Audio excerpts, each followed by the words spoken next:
अगर मैं कहूं कि महाभारत में एक ऐसा योद्धा था जिसे हराने के लिए अकेले अर्जुन नहीं बल्कि देवताओं को भी युद्ध में उतरना पड़ा, तो क्या आप यकीन करेंगे? महाभारत का युद्ध सिर्फ पांडवों और कौरवों के बीच नहीं था। यह युद्ध था धर्म और अधर्म, भाग्य और पराक्रम के बीच। और इसी युद्ध में खड़ा था एक ऐसा योद्धा जिसका नाम सुनकर स्वयं देवताओं के मन में भी भय उत्पन्न हो जाता था। वह योद्धा था दानवीर कर्ण, सूर्यदेव का पुत्र, लेकिन जन्म से ही त्यागा हुआ। न उसे राजमहल मिला, न पहचान, न सम्मान। फिर भी अपने परिश्रम और पराक्रम से उसने स्वयं को उस ऊंचाई तक पहुंचाया जहां बड़े बड़े महारथी भी पहुंच नहीं पाए।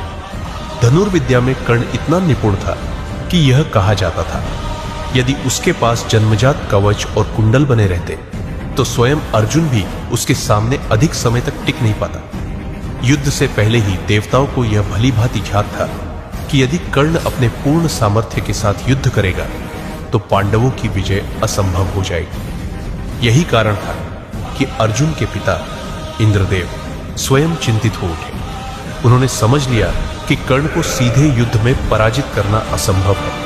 इसलिए देवताओं ने वह मार्ग चुना जिसे आज भी लोग छल और रणनीति के नाम से जानते हैं। इंद्रदेव ब्राह्मण का वेश धारण करके कर्ण के पास पहुंचे। उस समय कर्ण दान में कभी किसी को मना नहीं करता था। इंद्र ने उससे उसका जन्मजात कवच और कुंडल मांग लिया।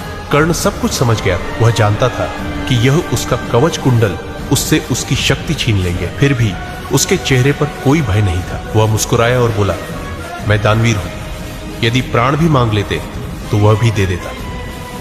उस दिन देवताओं ने भले ही अपनी चिंता कम कर ली हो, लेकिन मानवता का सबसे उज्जवल उदाहरण भी उसी दिन दिखाई दिया। कर्ण की दानवीरता से प्रभावित होकर इंद्रदेव ने उसे बदले में शक्ति अस्त्र दिया।